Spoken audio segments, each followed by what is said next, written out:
One two three start. Ukraine पर रूस का आक्रमण किस तरह दुनिया को गंभीर संकट की ओर धकेलने और साथ ही हथियारों की होड़ बढ़ाने का काम कर रहा है, इसका ताज़ा प्रमाण है चीन की ओर से अपने रक्षा बजट में भारी भरकम बढ़ोतरी करने की घोषणा।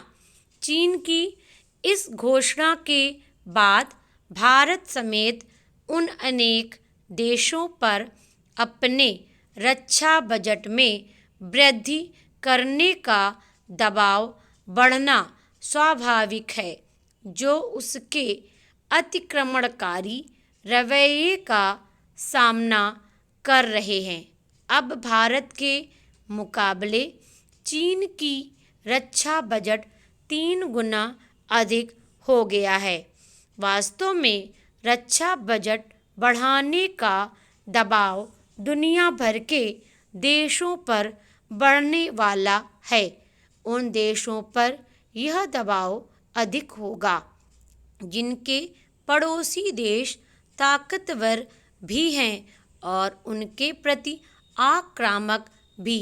यदि यूक्रेन पर रूस के हमले के बाद उपजे हालात में गरीब और विकासशील देश अपना रक्षा बजट बढ़ाने को विवश होते हैं, तो उन्हें न चाहते हुए भी शिक्षा, स्वास्थ्य आदि पर अपना खर्च कम करना होगा। इससे गरीबी, अशिक्षा आदि से लड़ाई और कठिन होगी।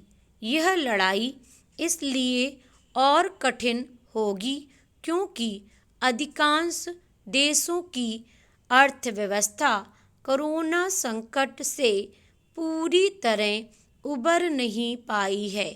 जब विश्व अर्थव्यवस्था कोरोना संकट से बाहर आ ही रही थी, तब रूस यूक्रेन युद्ध ने उसके सामने एक नया संकट पैदा कर दिया है। तेल और गैस के साथ अन्य अनेक वस्तुओं के दाम बढ़ने तय हैं। इसकी भी अनदेखी नहीं की जानी चाहिए कि यूक्रेन पर रूस के हमले के बाद ताइवान की सुरक्षा के लिए खतरा और बढ़ गया है। इसी खतरे को देखते हुए अमेरिका के पूर्व विदेश मंत्री माइक पोम्पियो ने बाइडेन सरकार से ताइवान को मान्यता देने की मांग की है। कहना कठिन है कि यूक्रेन संकट में उलझा अमेरिका बेलगाम चीन को कैसे नियंत्रित करेगा, लेकिन बात सिर्फ ताइवान की ही नहीं है।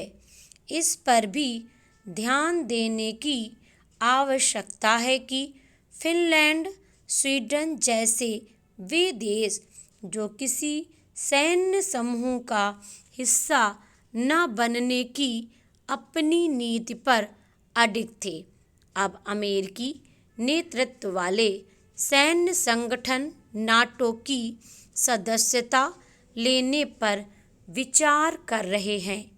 इस विचार के पीछे यूक्रेन पर रूस का हमला ही है। कई अन्य देश भी अपनी रक्षा नीति में बदलाव करने के संकेत दे रहे हैं। जर्मनी ने तो अपनी रक्षा नीति बदल भी दी है। एक तथ्य यह भी है कि कई देश परमाणु हथियारों से लैस होने के बारे में सोचने लगे। रूस के पड़ोसी और उसके प्रभाव वाले बेलारूस ने भी खुद को परमाणु हथियार संपन्न बनाने के इरादे प्रकट भी कर दिए हैं।